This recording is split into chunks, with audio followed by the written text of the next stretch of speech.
Many people believe they are natural born leaders, And when you ask them, they'll point to their confidence, their decisiveness, or even that take charge attitude, that take charge nature.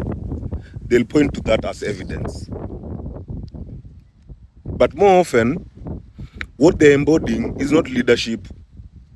It's trauma in disguise. It's not a calling. It's basically a coping mechanism.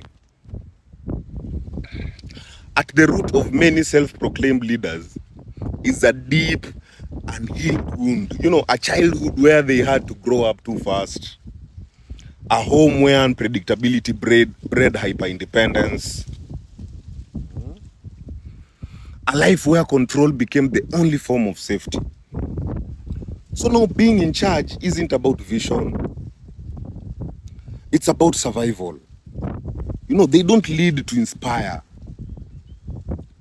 They lead to prevent vulnerability. Look at the leaders we choose. They don't delegate. They micromanage. They don't trust others because trust was once betrayal. And they don't seek at collaboration until now we can collaborate on this. No. To them, they seek dominance and they mask it as decisiveness. Monday, that is not leadership. It's leadership trauma. An unconscious attempt to avoid powerlessness at all cost. It doesn't matter, who it affects or how it affects. Nope. At any cost, in fact, you avoid powerlessness. True leadership requires inner safety.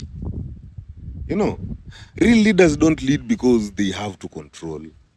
They lead because they are anchored in clarity, compassion, and calm authority. A true leader will trust others to rise in their own power. A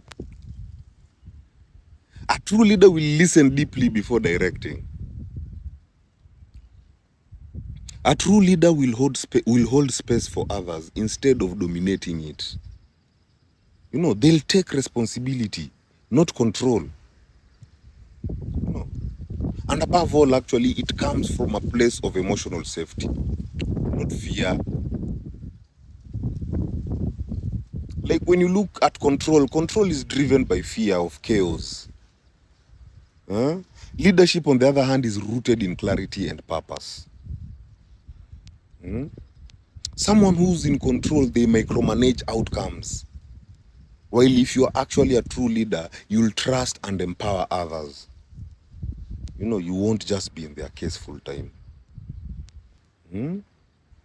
Someone in control needs authority to feel worthy.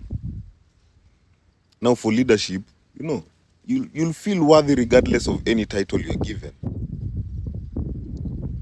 If you're in control, of course, you're reacting from past pain. As if you are a leader, you'll respond from present awareness.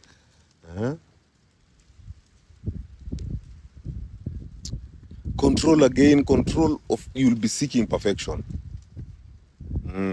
For leader, you'll build through progress. For a leader, it's trusting the process. You might appear strong, you might appear even successful, but if your leadership is built on unresolved pain, it won't empower. It will oppress. The most powerful leaders don't lead to feel safe. They lead because they have made peace with who they are. And